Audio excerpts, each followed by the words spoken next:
Salmo de número 23. O Senhor me mandou trazer essa palavra. E eu sinto que Ele vai falar profundamente conosco através desse salmo. É um salmo que todo mundo conhece, praticamente de cor. E eu tô com soluço. Meu Deus. Irmãos, vocês são uma bênção. Vocês aguentam me ouvir, ora com o nariz fungando, agora é com soluço. Salmo de número 23 diz assim: O Senhor é o meu pastor, nada me faltará. Esse salmo tem a ver com a identidade de Jesus. O salmo de número 23, queridos, ele fala sobre a identidade de Jesus e fala sobre a nossa identidade. Na maioria dos nossos problemas de relacionamento com Deus, de às vezes não conseguir confiar em Deus, de às vezes não conseguir crer em Deus, descansar em Deus, está muito ligado à nossa falta de percepção ou da identidade de Deus ou da nossa identidade. Então muitas pessoas elas não têm recebido do Senhor, por exemplo, aqui nesse canal a gente lida muito com batismo com o Espírito Santo, falar em línguas. E eu percebo que a maior dificuldade para as pessoas começarem a falar em línguas pela fé é não entenderem quem elas são e quem Deus é. Elas não conseguem ver Deus como pai delas, elas não conseguem se ver como filhos de Deus, e elas acham, e se eu falar na carne? E se eu abrir a boca e falar em línguas pela fé e estiver falando na carne?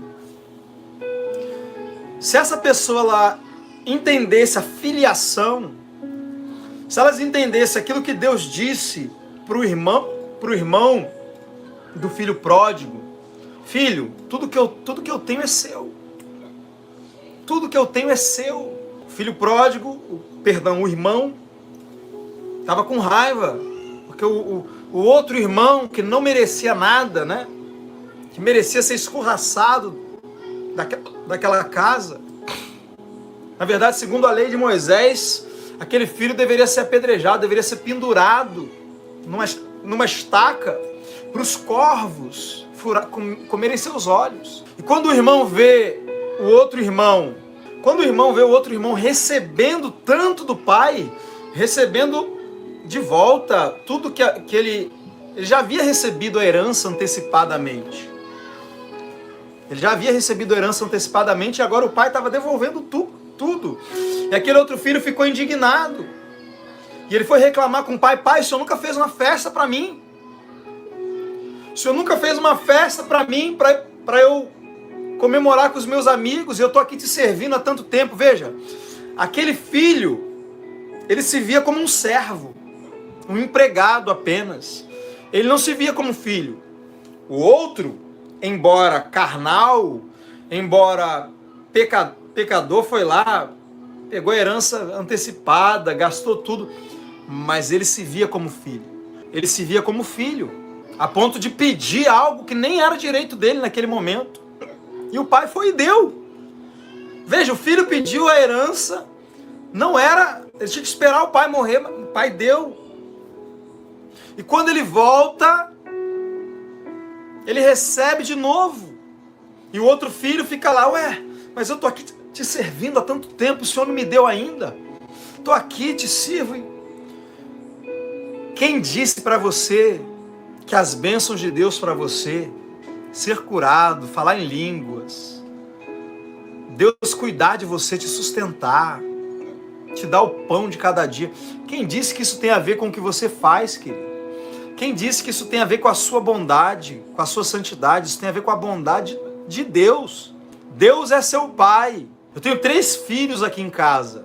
Ora, um tá me perturbando mais do que o outro. Parece que eles revezam, né? Eles revezam quem vai tirar. Agora é a pequena.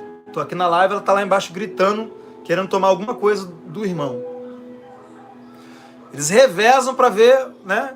Quem vai tirar a paciência mais. Eles parecem, não sei, eu acho que eles, antes de eu acordar, eu acho que eles se reúnem, tira 0 ou 1, porque eles são 3, né? Aí tira 0 ou 1. Quem vai perturbar o papai e a mamãe hoje? Hoje é a Zoe. Não, hoje é o Jonathan. Hoje é o Cauã. Mas, na hora de dar comida, na hora de comprar uma roupa, na hora de dar um presente de aniversário, os 3 são meus filhos. Se tem Danone na geladeira, é para os 3. Se tem fruta em cima da mesa, é para os 3. Agora, claro, algumas outras coisas, alguns mimos, a gente priva, né? Se precisar, para corrigir, deixa sem videogame, dá umas palmadas. Mas eles sabem que eles são filhos. Você sabe que você é filho? Você acha, voltando ao assunto aqui das línguas, por que a maior dificuldade para falar em línguas é a pessoa não entender em que nível elas são filhas de Deus? O que o pai estava falando para aquele outro filho era o seguinte: filho, a hora que você quisesse, você podia ter pego um bezerro e feito uma festa. Você está esperando eu fazer uma festa, você está esperando eu reconhecer o seu trabalho, o seu esforço. Quando você é meu filho, tudo que eu tenho é seu. Qualquer hora que você quisesse, você podia ter pego um bezerro e feito uma festa. Era isso que você queria? O que eu tenho para dizer para você que quer falar em línguas? Querido, está disponível. É para você. A hora que você quiser começar a falar em línguas, você pode começar. Ai, mas eu tenho medo, eu não quero brincar com Deus. Você tem que ter medo de falar murmuração. Você tem que ter receio de xingar, de falar mal dos outros, não de falar em línguas. Ai, mas e se eu falar em línguas e for da carne? Querido, se você soubesse o quanto o próprio Espírito Santo está interessado em interceder por você, em que você se edifique orando em línguas, nunca você falaria, ai, se for da carne. Tu acha que o Espírito Santo vai perder uma oportunidade? Você imagina, você acha que eu desejo, imagina um filho meu, eu queria pegar uma tabuada para decorar, mas aí se meu pai não gostar, como que eu não vou querer que o meu filho faça algo que é proveitoso para ele? Ai, será que o meu pai quer que eu decore a tabuada agora? Será que o meu pai quer que eu faça o meu dever de casa? Querido, a Bíblia diz, orai em todo tempo no Espírito. Se eu orar em língua estranha, o meu espírito ora de fato. Então a Bíblia diz para você orar em línguas. Aí você acha que você vai abrir a boca, vai obedecer, vai orar em línguas e o Espírito Santo vai ficar parado? Não, eu não queria te batizar agora. Quem disse que eu queria te batizar agora? Tá abrindo a boca aí falando em línguas pela fé, mas você sabe se é a minha vontade te batizar hoje? Eu estou brincando aqui, mas é exatamente assim que algumas pessoas enxergam o Espírito Santo. Elas acham que elas vão usar a fé, vão abrir a boca pela fé e vão começar a falar em línguas. E o Espírito Santo vai ficar parado, deixando elas falarem em línguas. Então o Salmo 23, ele fala de como Davi enxergava Deus e como Davi se enxergava. Davi enxergava Deus como pastor dele e se enxergava como uma ovelha. Porque se o Senhor é o meu pastor, o que eu estou dizendo? Estou dizendo que eu sou uma ovelha. E aí Davi era pastor, vocês lembram que Davi ele foi pastor de ovelha? Antes de ser guerreiro, antes de matar Golias, ele cuidava das ovelhas do pai dele. Então Davi sabia muito bem que um pastor, ele guardava as suas ovelhas com a própria vida. Davi enfrentou um leão para proteger suas ovelhas, as ovelhas do seu pai. Davi enfrentou um urso. Então Davi estava disposto a dar a vida dele pelas suas ovelhas. E olha que interessante, que Jesus, no Evangelho de João, acho que no capítulo 10, se eu não me engano, ele diz, eu sou o bom pastor, eu dou a minha vida pelas minhas ovelhas. Então você já descobriu o que é ter Jesus como seu pastor? Você já descobriu o que é ter o Pai como seu Pai? E o que é ter Jesus como seu pastor? Ser uma ovelha de Jesus. Porque isso é muito importante para o que vem em seguida. Davi diz, o Senhor é o meu pastor, e porque eu sei que Ele é o meu pastor, eu sei que nada me faltará. Olha que interessante. Saber a identidade dele e a minha, porque se ele é o meu pastor, eu sou a ovelha, me faz saber que nada me faltará. Então por que eu estou ansioso pela minha vida? Por que eu estou ansioso com as minhas contas, com o meu emprego? Meu Deus, estou passando uma dificuldade. Por que eu não consigo confiar em Deus para receber provisão? Porque, querido, receber provisão não tem a ver com oração. Tem muitas pessoas que acham que para ser provida, suprida por Deus, isso tem a ver com a oração dela. Não, eu preciso orar. Senhor, o Senhor sabe que eu tenho que pagar meu aluguel dia 5. Meu Deus, o Senhor sabe. Olha aqui, Senhor, esse cartão. Olha aqui essa dívida. Meu Pai, o Senhor sabe que eu tenho que alimentar os meus filhos. E a pessoa acha que ela precisa orar para convencer a Deus a cuidar delas. Eu fico imaginando Deus recebendo essas orações. Fico tentando me colocar no lugar de Deus. Imagina meu filho chegando aqui, subindo aqui. Pai, pelo amor de Deus, o Senhor sabe que eu tenho que almoçar. O Senhor sabe que eu tenho que jantar, meu Pai. Pai, o Senhor sabe que até o final do mês eu tenho que almoçar, eu tenho que jantar, eu tenho que tomar café da manhã, eu tenho que ter roupa para ir para a escola. Pai, eu preciso. Pai, o Senhor sabe que eu tenho que ir para a escola e eu preciso de tênis para ir para a escola. Eu fico imaginando quando que o meu filho vai vir falar isso para mim. Só se eu estivesse na miséria ainda e o meu filho soubesse que eu não tenho capacidade de dar. E aí talvez o meu filho viesse falar: pai, e aí pai, como é que a gente vai fazer? Eu preciso das coisas. Agora, se o meu filho sabe que eu sou rico, imagina, se o meu filho sabe que eu sou um milionário, e aqui eu já estou aproveitando a oportunidade para declarar coisas sobre a minha vida.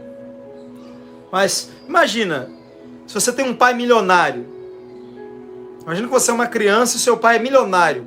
Quando que você vai falar com ele sobre comida? Quando que você vai falar com ele sobre roupa? Sobre a mensalidade da sua escola? Quando que você vai falar? Não vai. Porque você sabe, que nada vai te faltar. Então provisão não tem a ver com orar. Provisão tem a ver com acreditar. Jesus, certa feita, ele estava com 5.000 pessoas. E ele tinha que alimentar aquelas pessoas. Querido, Jesus era uma pessoa cheia de responsabilidades. Ele tinha 12 homens para sustentar, fora ele mesmo. Jesus ajudava os pobres. E Jesus, uma vez, estava com 5.000 pessoas. E ele precisava alimentar aquelas pessoas. Como que Jesus fazia para lidar com aquelas necessidades ministeriais? Como que ele recebia a provisão do Pai? A gente vê nesse momento, quando ele tinha que alimentar 5.000 pessoas. O que Jesus fez? Vamos levantar todo mundo, vamos dobrar os joelhos, vamos orar aqui fervorosamente, vamos jejuar. Não, jejuar, eles já estavam jejuando, né? Porque não tinha comida. Não, Jesus pega o que ele tinha. O que tem aí? Ah, tem 5 pães e 2 peixes. E não é suficiente. Não, o que Jesus faz? Jesus pega e dá graça. Obrigado, Pai. Pode servir os pães e os peixes. Seus problemas com provisão vão acabar no dia que você parar de orar pela provisão e começar a agradecer pela provisão. Porque quando você ora pela provisão, você está chamando Deus de mentiroso. Você está dizendo: Pai, o Senhor não lembra de mim, o Senhor não sabe o que eu preciso, o Senhor não está olhando minha vida, então eu preciso lembrar o Senhor, que o Senhor tem que me prover, o Senhor tem que me alimentar. Querido, Deus é seu Pai, Ele sabe que Ele tem que te alimentar. É responsabilidade dEle. O dia que meu filho nasceu, eu sabia que era minha responsabilidade cuidar daquela criança. O dia que você aceitou Jesus e nasceu de novo, o Pai sabe que é a responsabilidade dele cuidar de você. Por isso que Jesus disse: olha, não fique ansioso por coisa alguma. Pelo que você vai comer, pelo que você vai vestir. Olha, a vida é mais do que o alimento, do que o vestimento. Olha para as aves do céu, o Pai alimenta. Olha para os lírios do campo, o Pai veste. Jesus disse, querido, para você não se preocupar. Ele disse: olha, não se preocupe com essas coisas. Busca o reino de Deus. Sabe o que Jesus está dizendo? Querido, foca no teu chamado. Foca em servir as pessoas. Foca Entende? Foca em servir a Deus, em adorar a Deus, em ter comunhão com Deus, em aprender a palavra de Deus. Foca no reino. Ah, mas o que eu vou comer? O que eu vou vestir? Não. Quem faz essas perguntas é quem não tem pai. Órfão não sabe o que vai comer no outro dia. Quem tem pai e mãe não se preocupa com comida. Não se preocupa. E Davi está dizendo, o Senhor é o meu pastor. E eu, quando eu era pastor, eu cuidava das ovelhas do meu pai, eu não deixava faltar nada para as minhas ovelhas. Então, se o Senhor é o meu pastor, Ele não vai deixar faltar nada para mim. Agora, os versos seguintes são muito importantes também, porque eles dizem assim, Ele me faz deitar em pastos verdejantes e me guia às águas tranquilas. Na minha tradução, que é a King James, diz, em verdes pastos me faz descansar, e para águas tranquilas me guia em paz. Eu já vi pessoas lerem o Salmo 23 e pregarem o Salmo 23 dizendo assim, ó, o Senhor é o meu pastor e nada me faltará. Não vai faltar prova, não vai faltar luta, não vai faltar deserto, não vai faltar Ele me amassando, não vai faltar Ele me colocando na moenda.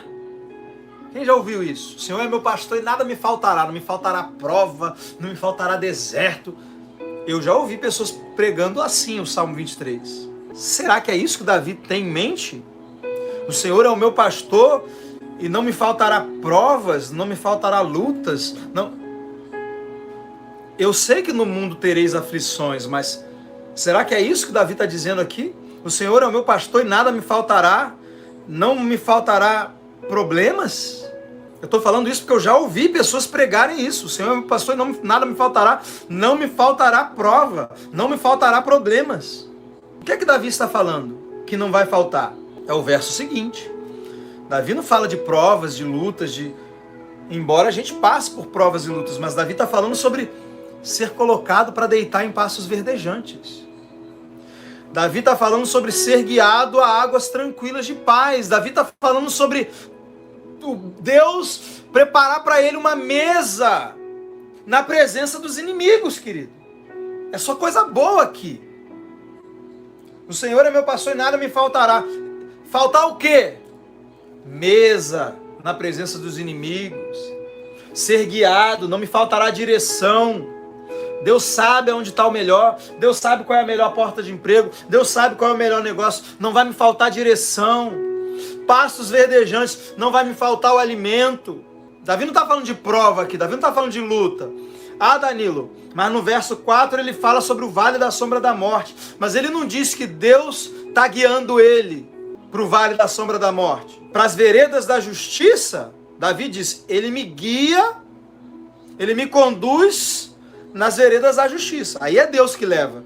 Mas no vale da sombra da morte ele diz, ainda que eu ande. Ele não disse, não, Deus vai me fazer andar no vale da sombra da morte. Ele não disse isso, ele disse, ainda que eu ande.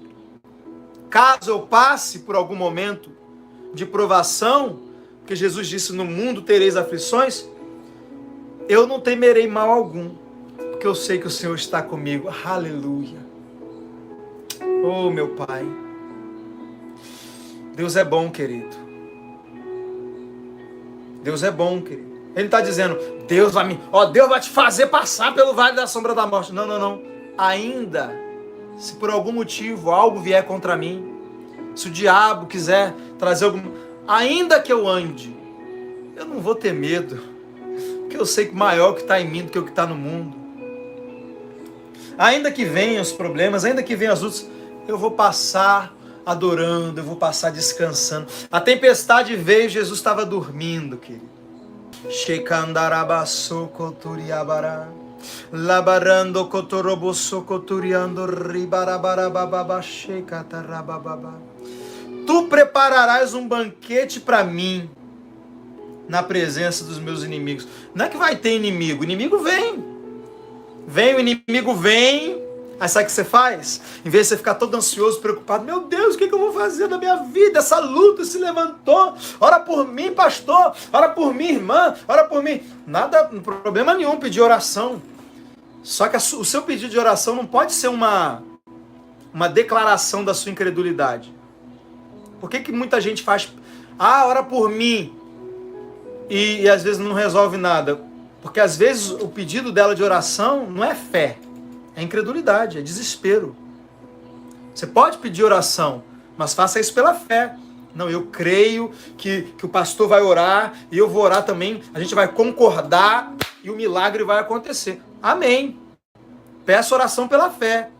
Agora, se o seu pedido de oração é um desespero, meu Deus, pastor, ora por mim, eu estou desesperada. Não adianta eu orar não, irmão.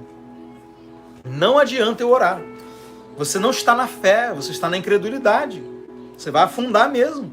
Pedro, quando estava desesperado olhando para o vento, ele afundou.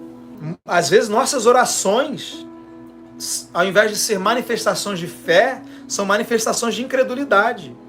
Você tem uma conta para pagar no outro dia, você fica até 3 horas da manhã orando. Amém. Se você está com fome da presença de Deus e você vai passar a noite orando, porque você está com fome da presença de Deus, você vai ficar lá adorando a Deus, aleluia, desfrutando. Agora, ficar até de madrugada orando para Deus pagar a sua conta, não faz sentido.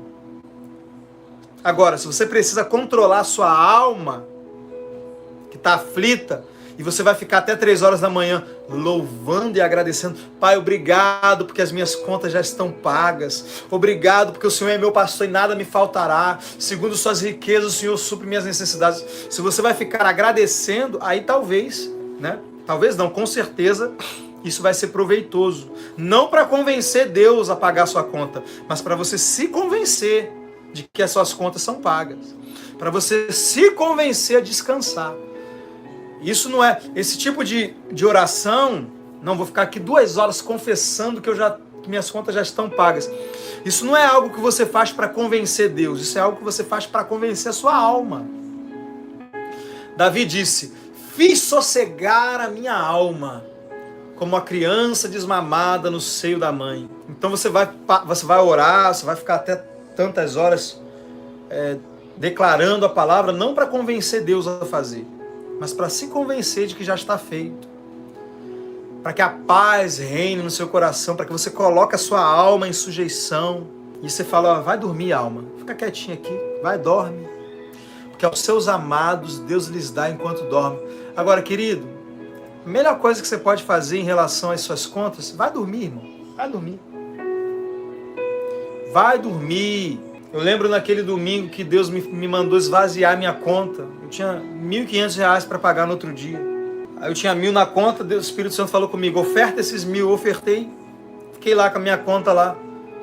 E agora, como é que eu vou pagar 1.500? Eu precisava crer para 500, né? Que eu só tinha 1.000. Agora eu preciso crer para os 1.500. E aí tinha um churrasco na casa da minha mãe, eu fui pro churrasco, comi, me diverti lá com os meus irmãos.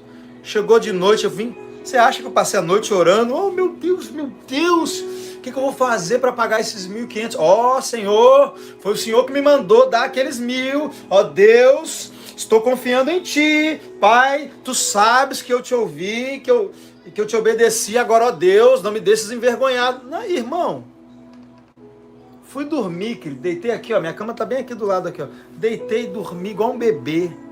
Não sabendo eu que no mesmo dia uma irmã já tinha feito uma oferta de R$1.000 para mim. Só que o banco dela deu um problema lá e os R$1.000 atrasaram para chegar na minha conta. Irmão, você está aí perturbado, perdendo sono, e você não sabe que a provisão já está até pronta. Quando o ribeiro secou, Deus falou para Elias, vai lá para Serepta, porque eu já ordenei uma viúva que te sustente. Deus já resolveu o problema e você está aí ansioso, preocupado. E às vezes o socorro de Deus não chega para você porque você paralisou o socorro que já estava vindo.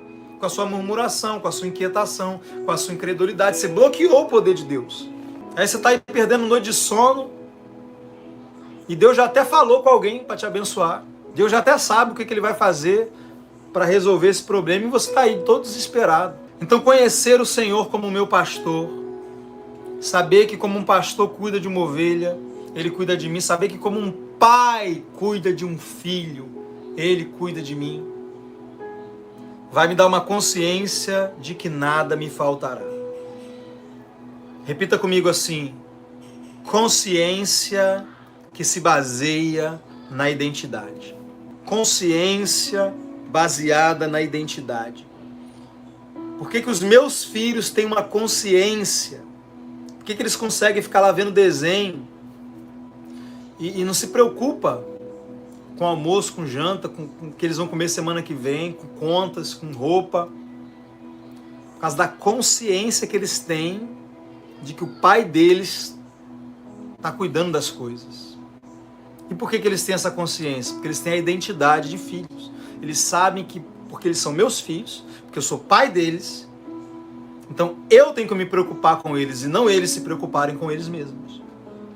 Então, consciência se baseia na identidade. Por isso que você precisa conhecer o Senhor. Por isso que você precisa orar em línguas, por isso que você precisa jejuar, ler a Bíblia, adorar a Deus, para que cada vez mais você tenha revelação de quem Deus é. O Espírito Santo é que vai revelar. Querido, Jesus veio para revelar o Pai, e o Espírito Santo veio para revelar Jesus, que revela o Pai. E quanto mais você ora em línguas, mais você sabe quem é Jesus e quem é o Pai, e mais você sabe quem é você, como filho amado do Pai. Você vai descobrir o seu Abba, a sua fonte. Deus é a minha fonte. Querido, mês passado eu passei por um processo muito difícil para entrar no nível de confiança que eu estou hoje em Deus. Passei por foram várias datas onde eu tinha que resolver coisas no outro dia e a minha conta falava para mim: você não vai conseguir pagar essa conta. Eu não tenho. A minha conta falava: olha para mim, olha, eu só tenho tanto aqui para você. Você precisa pagar tanto, você não vai conseguir pagar.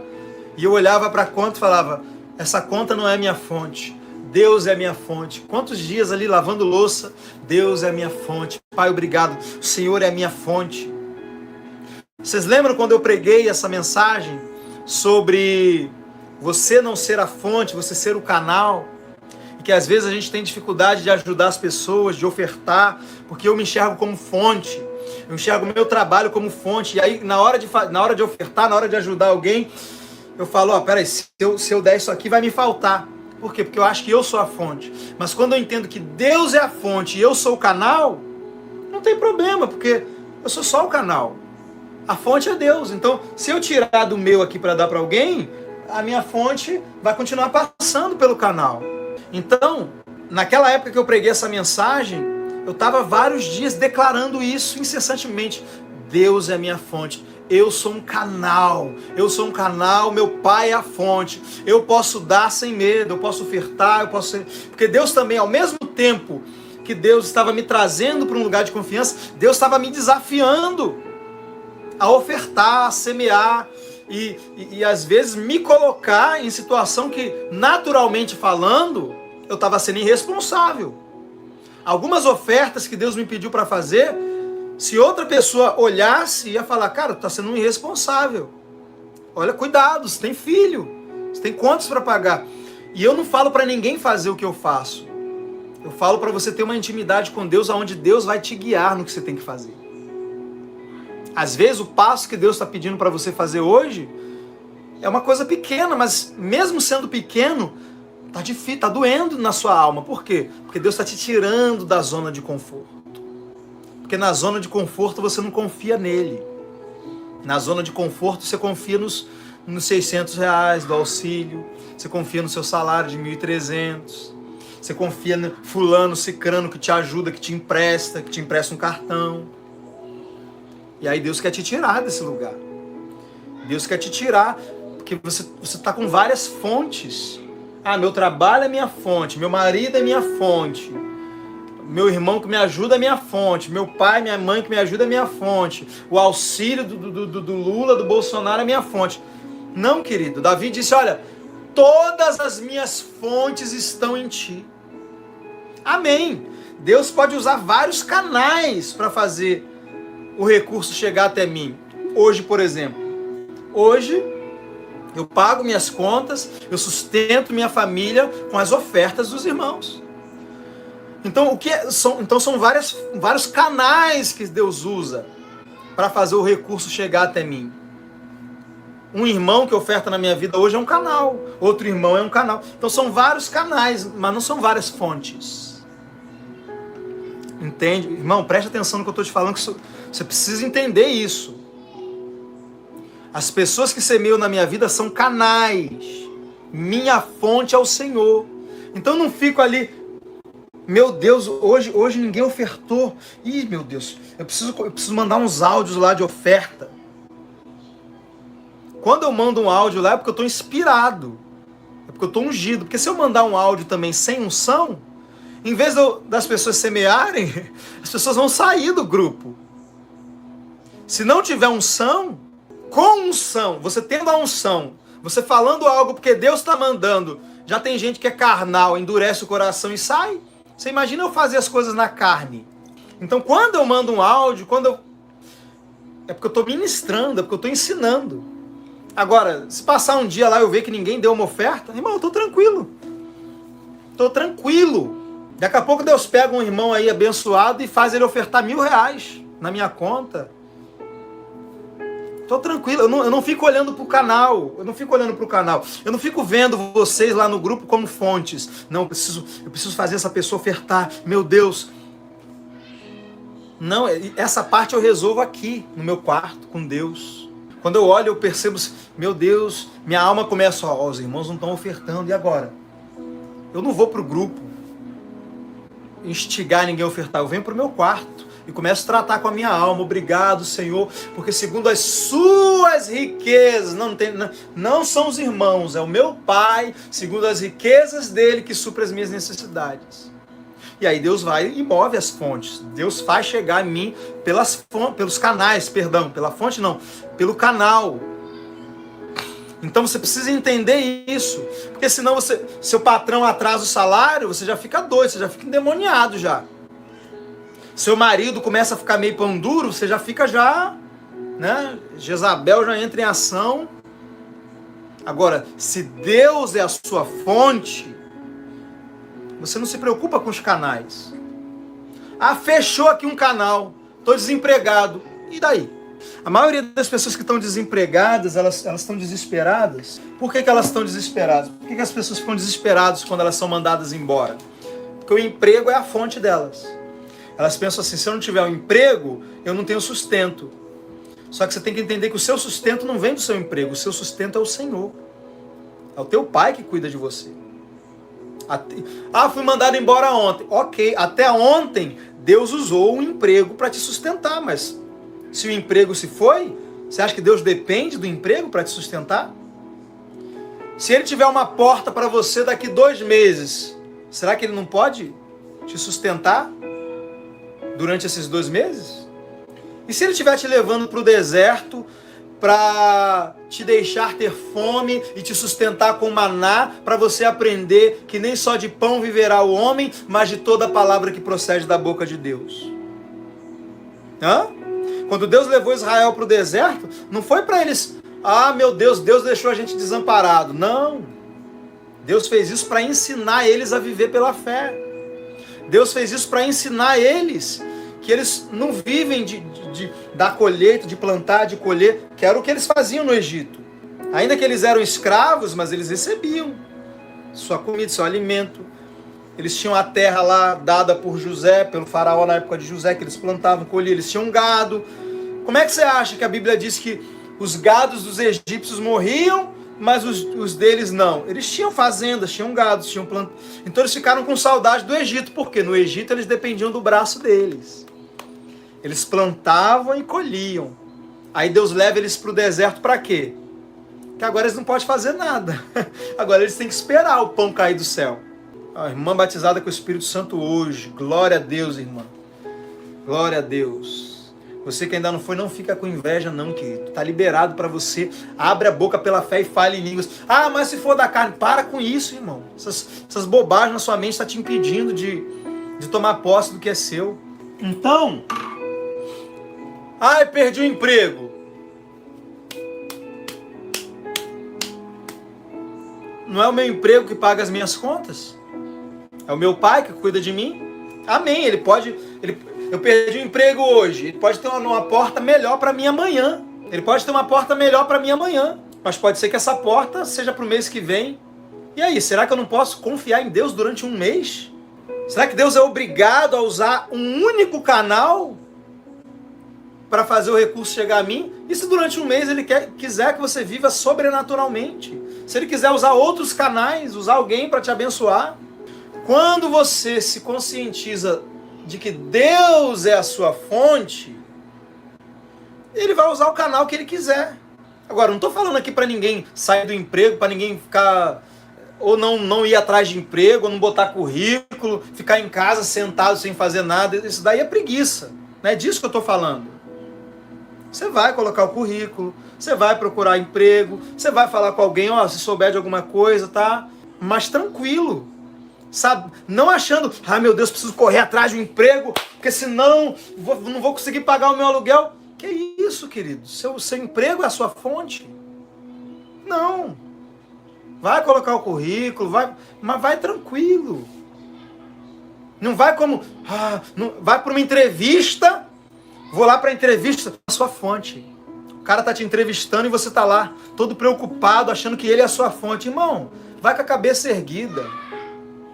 Você é filho de Deus, querido. Aquela pessoa que está te entrevistando, se ele te contratar, o privilégio é todo dele. Ele é que está sendo privilegiado por contratar um filho de Deus. Aquele emprego não é bênção na sua vida, não. Você é bênção naquele emprego. Meu Deus. Vou falar de novo, segura. Seu emprego não é bênção na sua vida. Você é a bênção de Deus naquele emprego, querido. Deus te botou lá para você ser uma bênção lá. Deus não te deu esse emprego como uma bênção, não. Deus te deu como uma bênção para aquele emprego. Para de ficar achando, meu Deus, eu consegui aquele emprego, aleluia. Você já conseguiu o melhor que você tinha que conseguir. Você conseguiu um pai que é dono do ouro e da prata. Você precisa de mais o quê? Aleluia. Amém. Creia em Deus para que Ele abra uma porta extraordinária para você. Mas entenda, você já tem a fonte. Você não está crendo para Deus te dar uma fonte.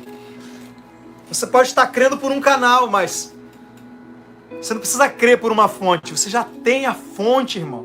Seu pai é a sua fonte. Escreva aí, Deus é a minha fonte. E a partir de hoje, comece a confessar isso diariamente. Obrigado, Pai.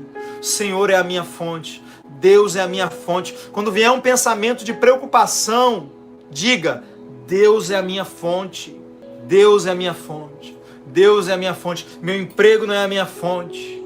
Meu marido não é a minha fonte. Meu cartão de crédito não é a minha fonte. Bolsa Família não é a minha fonte. Meu Pai cuida de mim.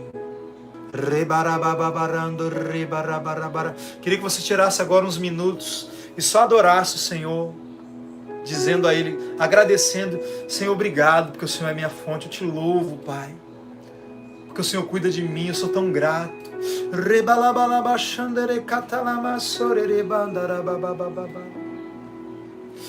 Oh, Pai, nos perdoe pela nossa incredulidade.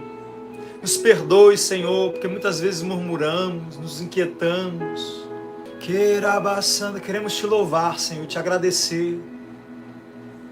Porque Tu és o nosso pastor e nada nos faltará. Tu és um bom Pai, um Pai responsável. Não, o Senhor não é como aqueles pais que atrasam a pensão e que a mãe tem que ir lá e botar na justiça. Querido, para de ficar botando Deus na justiça. Meu Deus, eu escuto umas coisas aqui do Espírito Santo que eu fico até... Como é que eu vou falar isso para ele, Senhor? Para de colocar Deus na justiça, irmão.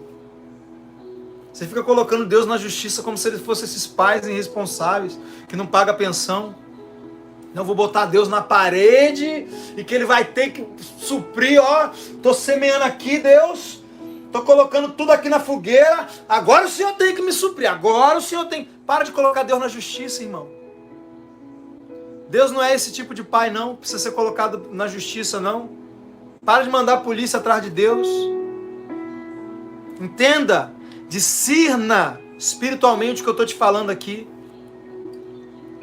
Para de ficar cobrando a Deus as coisas. Deus está mais do que interessado em te suprir. Não cobre, receba. Receba. Provisão você não busca. A face de Deus você busca. A revelação da palavra você busca. Os dons espirituais você busca. A provisão você recebe. A provisão você faz como Jesus. Você levanta e diz, e dá graças. Glória a Deus, glória, glória, glória ao Senhor.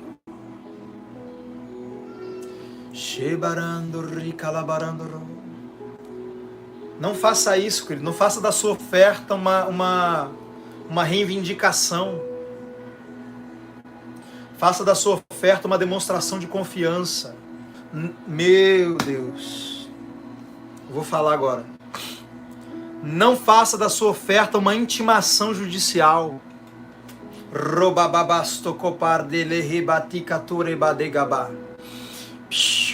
Aqui, Senhor, estou te dando, mas o Senhor sabe, hein? Eu tenho que pagar aquela conta. Não faça da sua oferta uma intimação judicial. Não, agora Deus é obrigado a fazer. Faça da sua oferta uma demonstração de confiança.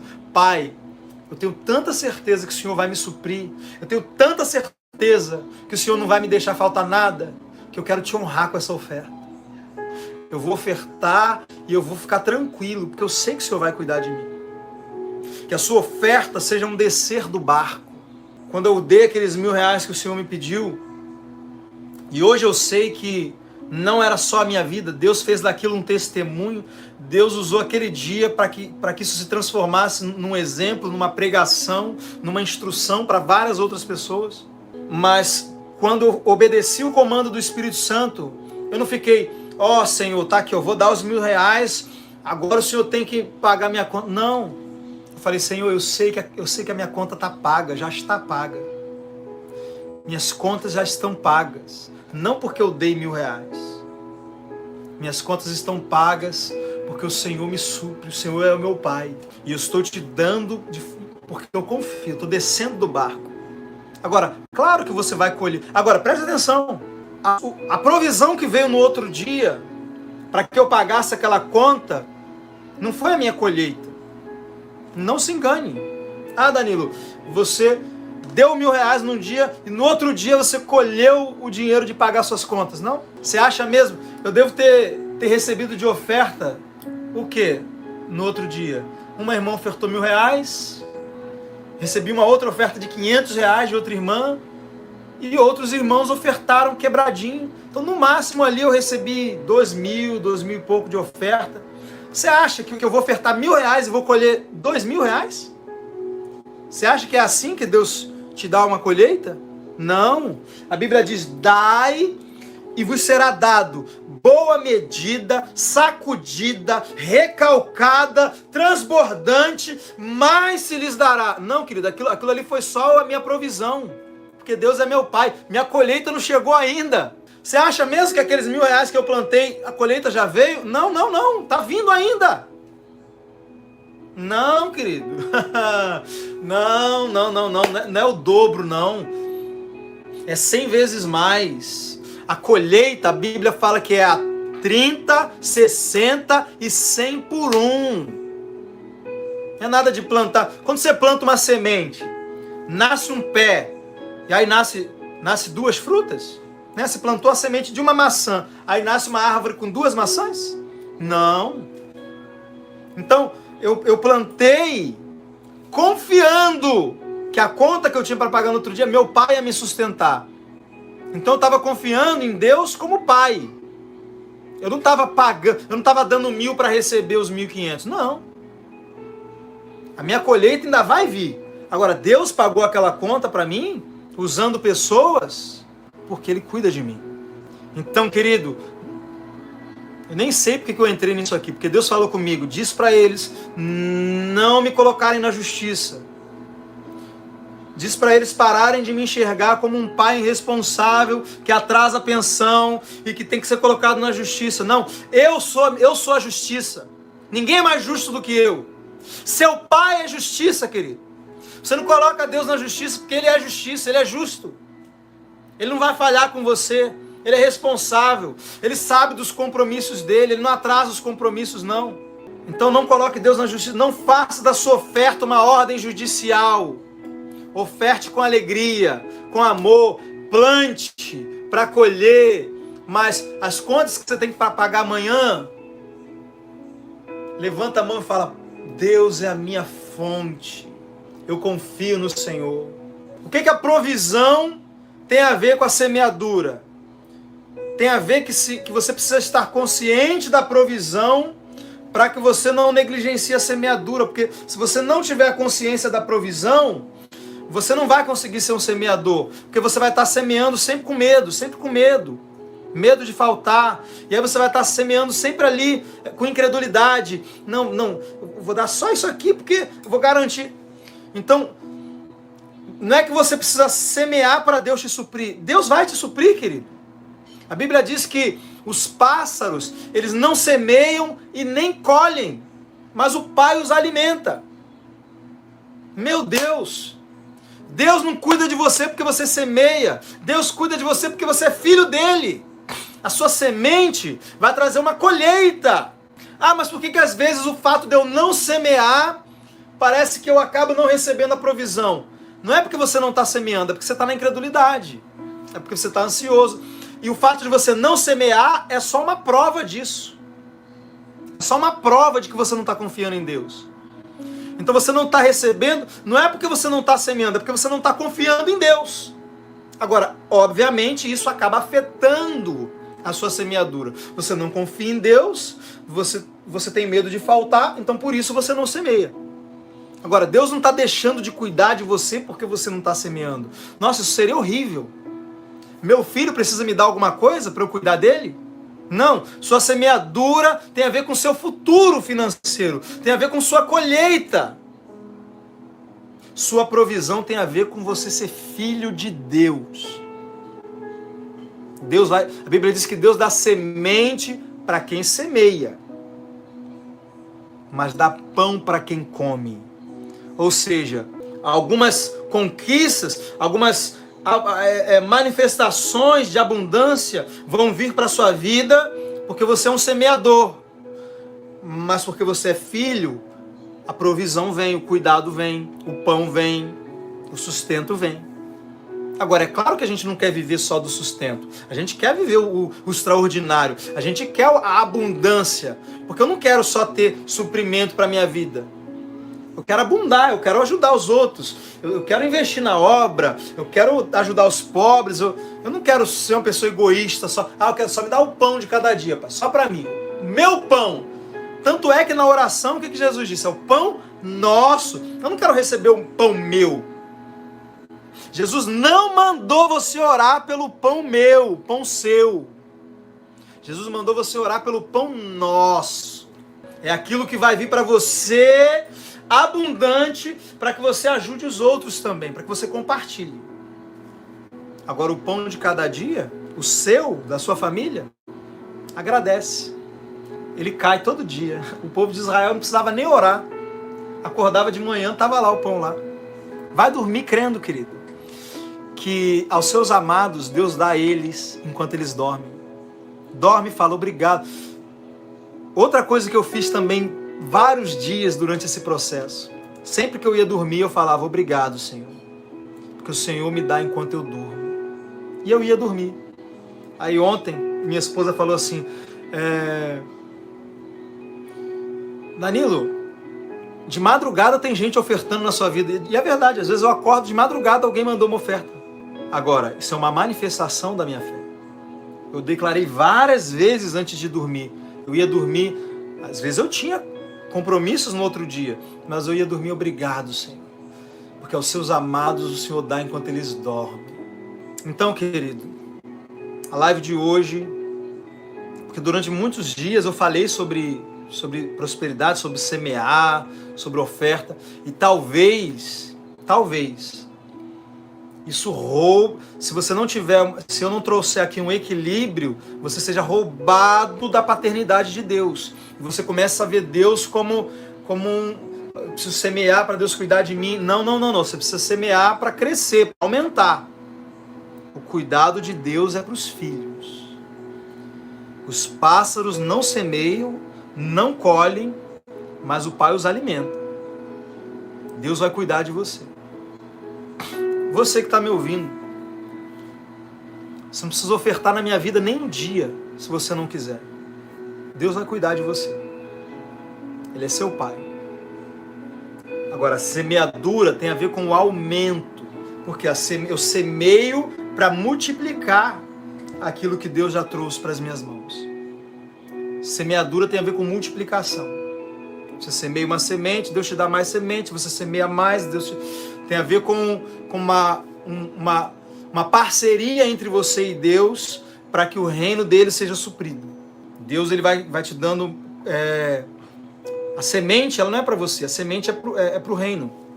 Então Deus vai aumentando a sua sementeira, vai aumentando para que você semeie cada vez mais e outras pessoas possam receber da bênção de Deus através de você.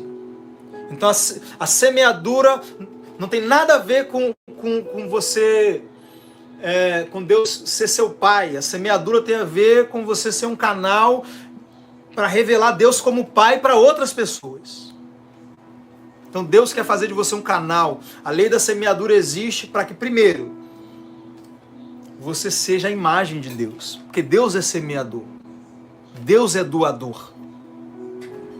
Então Deus quer te ver agindo como Ele. Então Deus quer te ver semeando. Deus quer te ver cuidando das pessoas. Deus quer te ver socorrendo irmãos. Deus quer te ver abençoando o seu líder.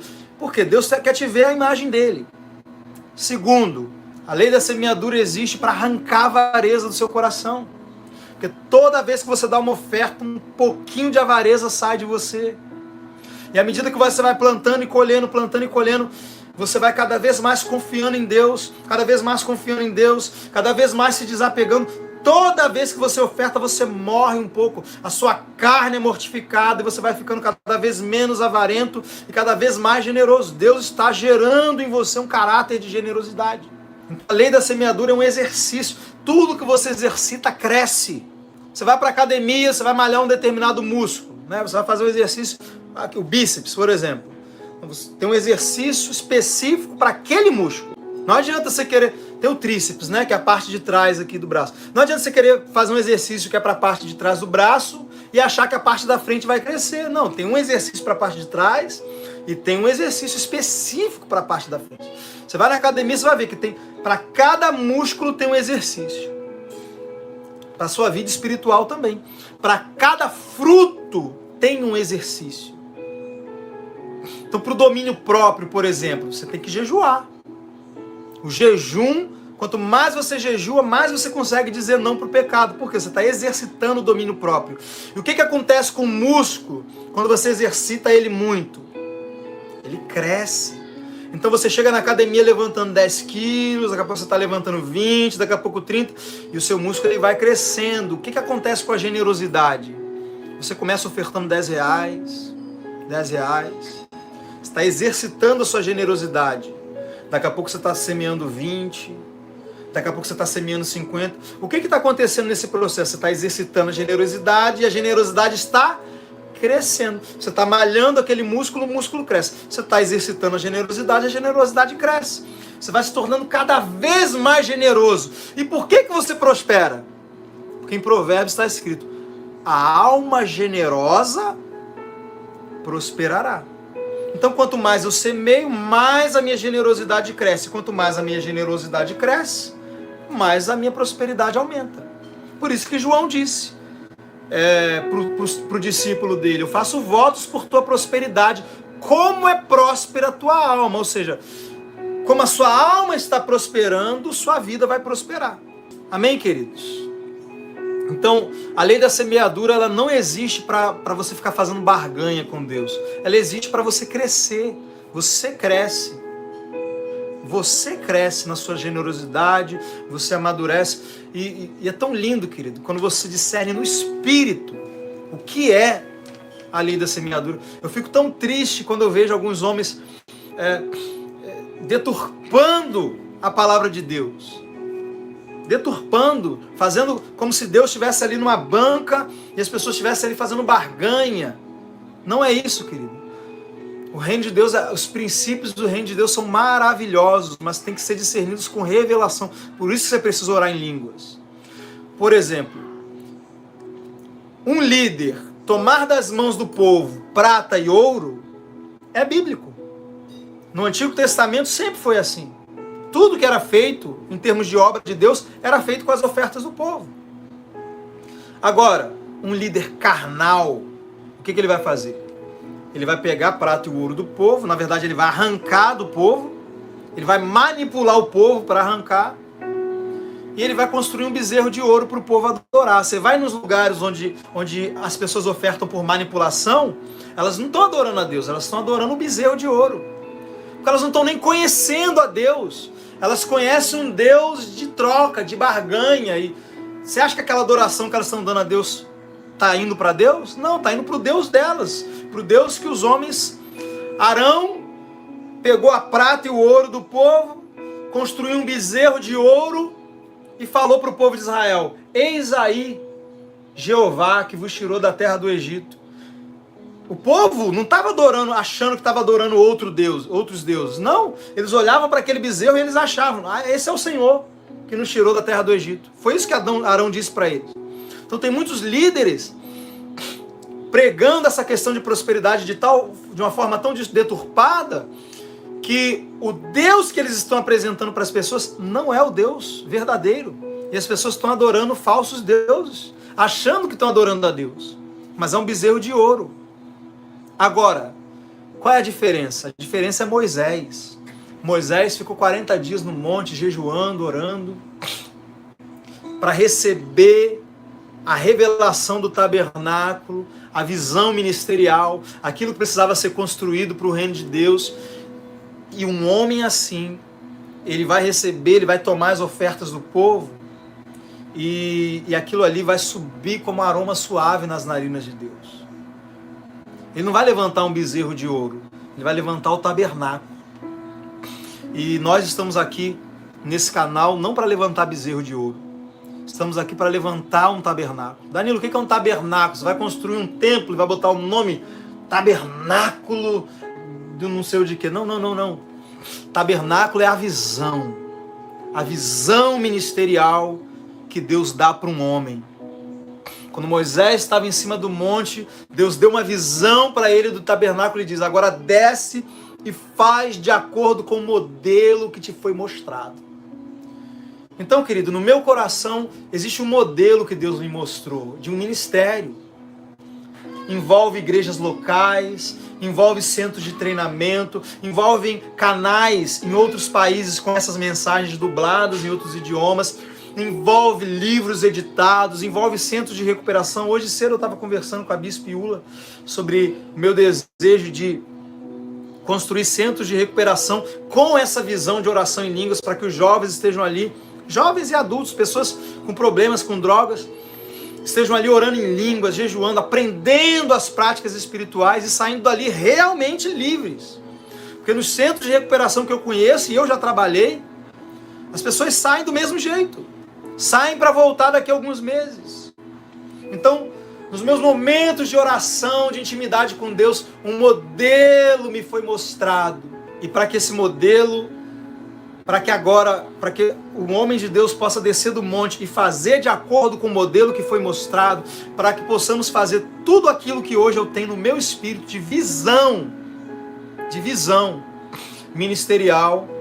Sim, Deus, assim como Ele fez com o povo de Israel no Egito, colocando prata e ouro. A Bíblia diz: Deus os fez sair com prata e ouro. Querido, Deus vai te fazer sair do lugar de escravidão, do lugar de falta, do lugar de escassez. Assim como Deus tirou o povo do Egito para levar o povo para Canaã, terra que mana leite e mel, Deus por meio da palavra dele, das mensagens que você está ouvindo, está te tirando de todo lugar de escravidão, de todo lugar de falta, de todo lugar de prisão, e ele está te levando para um lugar de abundância. Ele está pondo prata e ouro nas suas mãos, ele está fazendo pão cair do céu, ele está te levando para que você pare de ser um buscador de bênção, e você seja a bênção. Eu declaro em nome de Jesus, tu és uma bênção na tua casa, para a sua família, para os que te conhecem, para os seus vizinhos, para os irmãos. E você também vai ser uma bênção para esse ministério. Porque é com sua ajuda que nós vamos fazer tudo acontecer. Amém, queridos? E quero pedir a você que deseja ser um patrocinador dessa obra, todos os dias, de segunda a sábado, estamos aqui ensinando a palavra de Deus. Diariamente, nós temos um grupo de discipulado. Eu atendo, muitas vezes eu não estou podendo estar ali toda hora no grupo, porque eu atendo pessoas no privado, irmãos. E eu também preciso orar. Eu preciso orar, preciso jejuar, preciso meditar na palavra. Dificilmente um homem de Deus, usado por Deus, vai ser alguém com muito tempo, né, para ficar em rede social. Então eu entro no WhatsApp para servir as pessoas, para aconselhar as pessoas, vejo alguma pergunta ou outra no grupo, respondo, mas eu preciso ser um homem de Deus. Tome cuidado com homens do povo. Arão era um homem do povo, irmão. Arão estava o tempo todo com o povo ali. Moisés era um homem que sumia. Esse Moisés aí sumiu, está 40 dias no monte, ninguém sabe. Vamos levantar um bezerro de ouro aqui. Não está repreendido em nome de Jesus. Quando vocês olharem, Danilo sumiu, Danilo não entrou mais aqui. Saibam, irmãos, eu estou orando, estou meditando na palavra, estou resolvendo algum problema também. Mas você precisa ter um homem de Deus, não um homem do povo. O homem do povo está sempre ali com o povo, né? Sempre ali envolvido, fazendo as coisas, mas não ora, não jejua, não lê Bíblia. O que você precisa não é de um líder ali o tempo inteiro para te responder. Você precisa de um líder o tempo inteiro, conectado com Deus. Porque às vezes a atenção que eu não consegui te dar ontem, mas porque ontem eu orei em línguas, porque ontem eu meditei na palavra, hoje você está aqui recebendo uma palavra que está respondendo tudo para a sua vida. Está respondendo tudo. Quantas vezes você entrou aqui numa live e Deus respondeu tudo? Sem eu estar sabendo dos seus problemas. Por quê? Porque eu quero ser um canal de Deus para você. Eu não quero dar para você algo de mim. Eu quero que Deus use a minha vida para você. Então nós temos o grupo de discipulado. Tem o irmão Alexandre, meu diácono, que está lá servindo de forma excelente. Está sempre ali nos grupos atendendo, orando. Muitas vezes ele liga para as pessoas, ora. Você que quer falar em línguas, chama o irmão Alexandre lá no privado. Me chama também. Mas se você chamar ele está mais envolvido com essa área. Eu coloquei ele para servir os irmãos no grupo. Para isso mesmo. Amém, queridos? E tem alguns problemas mais graves que eu resolvo. Pessoas que vêm para mim, às vezes, já teve gente me procurando no WhatsApp querendo se suicidar. Casamentos acabando, coisas gravíssimas. Então, às vezes, perguntas mais assim, corriqueiras, ele já pode te responder. Ele está há 2 anos sendo discipulado por mim, tá bom? Então aqui na descrição do vídeo você vai achar o meu número de WhatsApp, o número dele de WhatsApp, tanto eu quanto ele, você vai ser colocado no grupo, e também o número do Pix. Você que deseja hoje fazer uma oferta, hoje ou amanhã, ou quando você se programar para fazer, tem o número do nosso Pix para que você seja um patrocinador dessa obra, para que essa palavra chegue a mais pessoas. Nós temos muitos planos, muitos projetos, muitos sonhos ministeriais, sonhos de Deus, e você vai participar de tudo isso. Amanhã você vai olhar para esse ministério, você vai olhar para tudo que nós vamos fazer em Deus e vai se alegrar de ter participado financeiramente do início. O início é muito fácil, irmão, você chegar num ministério grande, estabelecido, as pessoas olham e falam, opa, tá aqui uma terra fértil, vou semear. Mas você pegar um ministério no início, você vê Davi ainda Davi não está no trono, Davi ainda está na caverna de Adulão, e alguns vadios estão se unindo a ele na caverna de Adulão. Saiba, tem irmãos aqui que antes desse canal viralizar, como aconteceu em janeiro, já reconheciam a unção que estavam sobre a minha vida, já falaram, eu vou semear na sua vida, eu vou ajudar a suprir a sua vida, porque eu sei o que Deus vai fazer na sua vida. Irmãos sensíveis ao Espírito Santo. E como é bom quando o ministério cresce, as coisas acontecem, você sabe assim, não, mas eu comecei lá atrás. Eu via já a unção de Deus, eu via o que Deus ia fazer, e eu falei, Deus, eu estou aqui, e pode contar comigo, com as minhas ofertas, com as minhas orações. Então, querido, não espere o tabernáculo estar pronto para começar a levar as suas ofertas. Me ajude a construir esse tabernáculo, me ajude a colocar em ação aquilo que Deus me mostrou quando eu estava lá no topo do monte, entre aspas, né? Então é isso, querido. Gratidão a todos vocês que ficaram até agora, você que tem semeado nesse ministério, você que vai semear, eu declaro em nome de Jesus 100 vezes mais na sua vida. Fica com Deus, conto com vocês.